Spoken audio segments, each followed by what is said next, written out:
تو جوڑے کیا کرتے ہیں, آپس میں میٹ کرتے ہیں, اور پھر اس نظام کے ذریعے سے ان کا وجود کیا رہتا ہے دنیا میں, باقی رہتا ہے.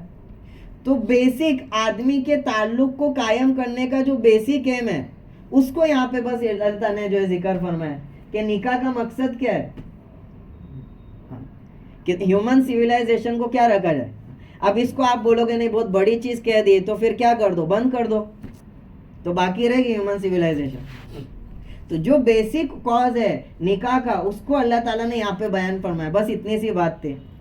اور اس کو بھی جانوروں سے ممتاز کیا. اسلام نے اس کو ایک اچھی شکل دی کہ جس طرح جانور اس کام کو کیا کرتے, بلا تمیز بلا تفریق کے کرتے, اسلام نے نکاح کے ذریعے سے اس تعلق کو کیا دیا, ایک خوبصورت ڈھانچے میں جو ہے ڈھال دیا. چنانچہ نساؤکم حرث لکم, تمہاری عورتیں یعنی تمہاری بیویاں, تمہاری ماتحتی عورتیں, یہ تمہارے لیے کھیتی ہے. تو ایک نکاح کے ذریعے سے اس سیولائزیشن کو, ریپروڈکشن کا جو پروسیس ہے, اس کو جو ہے یہاں پر اسلام نے جو ایک شکل دی. تو اس کو یہاں پہ بیان فرما رہے کہ نساؤکم حرث لکم, کہ تمہاری عورتیں تمہاری کھیتی ہے. اور کھیتی میں کیا کیا جاتا ہے, کھیتی کی تشبیہ دی گئی, وہ بھی کتنی باریک تشبیہ دی گئی کہ ایک کسان جو ہوتا ہے وہ کھیتی میں بیج ڈالتا ہے, اور بیج ڈالنے کے بعد کس طرح اس بیج کو اگانے کے لیے اس زمین پہ محنت کرتا ہے. سب سے پہلے تو بیج ڈالنے سے پہلے کتنی زیادہ محنت کرتا ہے زمین پہ, کہ وہ زمین کیا رہے, کھاد وغیرہ ڈالتا ہے, فرٹیلائزڈ رہے, اس کے جو ہے خیال رکھتا ہے ہر طریقے سے. اس کے بعد جب بیج ڈالتا ہے تو بیج اچھی طریقے سے اگ جائے, اور اگنے کے بعد کیٹانو وغیرہ سے, انسیکٹ وغیرہ سے بچی رہے, پیسٹی سائڈ ڈال, یعنی مستقل ایک پوری محنت زمین کو باقی رکھنے پہ اس کی چلے جاتی ہے. کسان کو آپ نے دیکھے رہے, دوسری بزنس کرتا ہے, جو کسان آدمی رہتا ہے وہ دوسرا مشغلہ اختیار ہی نہیں کرتا, پورا اس کا جو ابیلٹی ہے اور پورا اس کی جو ہے صلاحیت ہے وہ کہاں پہ صرف ہو جاتی ہے, زمین کو پیداوار اس کی بڑھانے کے لیے اور اس کو بچانے کے لیے. تو یہاں پہ جو تشبیہ دی گئی ہے عورتوں کو, وہ اسی اعتبار سے دی گئی, وہ تمہاری زمین ہے, کھیتیاں ہے, کیونکہ حفاظت تم پر لازم ہے, اور اس سے جو بھی اللہ تعالیٰ تم کو نوازے اس کی نشو و نما کی فکر کرنا, اس کی حفاظت کرنا, یہ کیا ہے تم پر. تو یہ اللہ تعالیٰ تشبیہ دے رہے ہیں کہ حرث لکم. تو اس کی جو یہاں پہ رہنمائی دی گئی کہ حرث لکم فاتو حرثکم انا شئتم, اپنی کھیتیوں میں آؤ جس طرح چاہو. تو اسلام میں جو نکاح کا جو نظریہ ہے وہ یہی ہے کہ اسلام جو نکاح کا بیسک کانسیپٹ ہے وہ کیا ہے, توالد اور تناسل, کہ میاں بیوی کا تعلق قائم ہو اور انسانی جو سلسلہ ہے وہ کیا بڑھے, جاری رہے, آگے بڑھے. اسی طرح اسلام میں جو کانسیپٹ ہے وہ ایک گرمم بالغنم ہے, ہر فائدے کے عوض میں تاوان آتا ہے, ذمہ داری آتی ہے, رسپانسبلٹی آتی ہے. فری سروس یعنی فری ڈیزائرز کو پورا کر لینا, اس کا کانسیپٹ اسلام میں نہیں ہے, گرمم بالغنم ہے. تو اس وجہ سے جب آدمی کسی عورت سے جو ہے نکاح کرتا ہے تو اس سے جو فائدہ اٹھاتا ہے, تو اس فائدے اٹھانے کے عوض میں کتنے بے شمار حقوق عورت کے آدمی کے اوپر لازم ہو جاتے ہیں. صرف ایک فائدہ اٹھانے کے عوض میں کتنے سالوں کی زندگی اس عورت کی اور اس کے بچوں کی ذمہ داری پورا کرنے پہ آدمی کی کیا ہو جاتی ہے. تو فری کانسیپٹ نہیں ہے کہ فری میں سروس اٹھا لیا اور بعد میں کیا ہو گئے, رفع دفع ہو گئے. تو اسلام کا جو کانسیپٹ ہے گرمم بالغنم ہے, فائدہ اٹھائے تو اب اس کی ذمہ داری کیا ہے, آپ کے اوپر ہے. تو نسل افزائش جو ہے اس کی ترغیب اسلام میں دی گئی ہے, اور کھیت کا جو تشبیہ دی گئی ہے اس کے ذریعے سے وہ تمام اشکالات جو ہے دور ہو جاتے ہیں, جو کہا جاتا ہے کہ بس بچے پیدا کرتے رہا کرو اور پھر ان کی تربیت کی جو ہے فکر نہ کرے جائے, یا ان کی نشو و نما کی کیا نہ کی جائے. تو کھیت سے تشبیہ دے دی اس بات کی طرف اشارہ کرنے کے لیے جس طرح آدمی اپنی پیداوار کی جو ہے حفاظت کرتا ہے, یہاں تک کہ جب وہ اس سٹیٹ میں ہو جائے کہ ان کو بیچ کے کیا کرے, ان سے فائدہ حاصل کرے. تو اسی طرح بچوں کی جو ہے بالغ ہونے تک, بڑے ہونے تک ان کی کیا کرے گا آدمی, نشو و نما کرے گا, ان کی پرورش کرے گا, تاکہ کمیونٹی میں ایک اچھا کنٹریبیوشن کیا کر سکے, دے سکے. تو کھیت کی طرح ان لوگوں نے تشبیہ دی. فاتو حرثکم, جس طرح چاہو اس طرح جو ہے اپنی بیویوں کے پاس آؤ. اب اس میں دوسرا کوشچن اٹھے گا کہ یہاں پہ آپ فرٹیلیٹی کو کیا کر رہے ہیں, آیت میں پروموٹ کر رہے ہیں کہ کیا کرو بچوں کو. تو ماڈرن ٹائم میں کوشچن اٹھے گا کہ اسلام جو ہے اوور پاپولیشن کو کیا کر رہا ہے, اس کو اور زیادہ ترغیب دے رہا ہے, اس کو اور زیادہ رائج کر رہا ہے, اوور پاپولیشن کی طرف لوگوں کو لے کے جا رہا ہے. تو اس کا بھی جو میت ہے اس کا بھی جواب جو ہے بہت زیادہ آسان ہے. تو لہٰذا اوور پاپولیشن کی طرف سے جو میت آیا ہے کہ دنیا میں آبادی بڑھ رہی ہے, کیا آ رہا ہے, دنیا میں آبادی بڑھ رہی ہے, یہ ایک میت پھیلایا گیا. تو یہ سب سے پہلے یہ بات کس نے اٹھائی کہ دنیا میں آبادی بڑھ رہی ہے؟ تو تھامس میلٹس نامی ایک آدمی تھا, اس نے یہ گراف پیش کیا تھا لوگوں کو. گراف میں کیا پیش کیا اس نے کہ دکھایا کہ دیکھو جو لوگوں کے بڑھنے کی تعداد ہے وہ بہت زیادہ تیزی سے بڑھ رہی ہے, اس کے مقابلے میں جو کراپس ہے, جو پروڈکشن ہے, وہ جو ہے دھیرے دھیرے بڑھ رہا ہے. تو ایک ٹائم ایسا آئے گا کہ لوگ زیادہ ہو جائیں گے اور جو ریسورسز ہے وہ کیا ہو جائے گی, لمیٹیڈ ہو جائے گی, ریسورسز ختم ہو جائے گے اور پھر بھوک ماری ہر جگہ. یہ اس کا ڈیٹا تھا جو اب تک پوری دنیا میں پروپیگنڈا کے طور پہ چل رہا ہے. اور کتنا بڑا فیک پروپیگنڈا تھا وہ, کتنا غلط ایرر تھا اس ڈیٹا میں کہ اس نے اپنے اس گراف میں ماڈرن ٹیکنالوجیز اور ان کے ذریعے سے جو پروڈکشن میں انکریز ہو رہا ہے اس کو کسی کو بھی کنسیڈر ہی نہیں کیا اس نے. مثال کے طور پہ پرانے زمانے میں چنانچہ ریسرچرز کہتے ہیں کہ ایٹمز جو ہے ریسورسز ہے کم زیادہ نہیں ہوتے. ایٹمز پہلے کے زمانے میں بھی جتنے تھے ابھی بھی اتنے ہی ہیں, میٹر جتنا پہلے تھا ابھی بھی, صرف ان کو استعمال کرنے کا طریقہ اور اس کو نفع آور بنانے کا طریقہ یہ کیا ہو گیا, وقت گزرتے گزرتے آدمیوں نے سیکھا. چنانچہ پہلے جتنی زمین سے جتنا پروڈیوس ہوتے تھے کراپس, ابھی اتنی ہی زمین سے ماڈرن ایگریکلچر کو یوز کرتے ہوئے کتنی زیادہ پیداوار جو ہے تیار ہو رہی ہے. تو اس طرح کا جو ہے اس نے جو ایک تصور, ایک ڈر جو ہے ڈال دیا, پوری دنیا میں وہ چھا گیا, گراف اس کا پھیل گیا کہ دنیا میں اوور پاپولیشن کیا ہو رہا ہے, پھیلتا جا رہا ہے. اور اوور پاپولیشن کی ڈیفینیشن آپ کسی سے پوچھیں گے کہ اوور پاپولیشن کا مطلب کیا ہے, آبادی بڑھ گئی اس کا مطلب, اس کی کوئی اسپیسیفک ڈیفینیشن نہیں ہے. چنانچہ اربن ایریاز جو شہر وغیرہ کے علاقے ہیں اس میں آپ دیکھیں کہ آبادی زیادہ ہوتی ہے, اور جو گاؤں وغیرہ کے جو علاقے ہیں اس میں جو آبادی اتنی, جو شہر کا بسنا, وہاں پر انڈسٹریلائزیشن کا آنا, اسی طرح کمپنیز کا آنا, یہ اس علاقے کی پاپولیشن کو ڈینس کر دیتی ہے. لوگ وہاں پر کیا آ جاتے ہیں, کثرت سے آ جاتے ہیں. تو اس کا کوئی اسپیسیفک ڈیفینیشن نہیں ہے کہ پاپولیشن بڑھ گئی ہے تو اس کا پیرامیٹر کیا رہے گا. جہاں پر آپ جو اربنائزیشن کرو گے وہاں پہ پاپولیشن کیا ہو جائے گی, سمٹ کر آ جائے گی. تو اس میں نقصان یہ ہوا کہ ان لوگوں نے اوور پاپولیشن کا ایک جو ہے آواز اٹھائی کہ پاپولیشن بڑھ رہی ہے, اور لائف سٹائل کو جو ایک الگ طریقے سے ویسٹرن لائف سٹائل نے جو ہے رول پلے کیا بہت بڑا, کہ آدمی جب ہر جگہ کا انڈسٹریلائزیشن ہونے لگا, ہر جگہ جو ہے شہر بننے لگے, تو لائف سٹائل لوگوں کا بدلتا گیا. ایک بچہ اور ایک فیملی کو سسٹین کرنے کے لیے جو ایکسپینسز ہے وہ بہت ہائی ہونے لگے ہیں. اتنے ایکسپینسز میں پہلے زمانے میں کیا ہے, 10 افراد اسی فیملی میں کیا ہو رہے تھے, پل رہے تھے, بڑھ رہے تھے. لیکن ایک ایک بچے کا ایجوکیشن کاسٹ اور اس کی ساری چیزیں, یہ ساری چیزوں نے اس کو سسٹین کرنے کو اور کیا بنا دیا, مشکل بنا دیا. تو یہ پیچھے کے جو سرکمسٹینسز تھے اس نے آلریڈی ایسی کنڈیشن بنا دی تھی کہ آدمی جو ہے وہ کیا کرے گا, فیملی پلاننگ کی طرف جائے گا. اس پر سے آپ نے کیا کر دیا, برتھ کنٹرول کی ایکٹیویٹیز کو رائج کر دیا. جب آپ نے آدمیوں کو یہ گنجائش دے دی کہ بھائی آپ جو ہے تعلقات قائم کر لو اور جو ہے اس طرح کے منع حمل والی چیزیں تیار کر لو, بچے وغیرہ سے اعتراض کر لو, اس کا نقصان کیا ہوتا ہے کہ جب آدمی کو اس کا اختیار دے دیا جاتا ہے تو نکاح جیسا جو رشتہ ہے وہ محض فائدہ اٹھانے کا اور لطف حاصل کرنے کا ذریعہ بن جاتا ہے.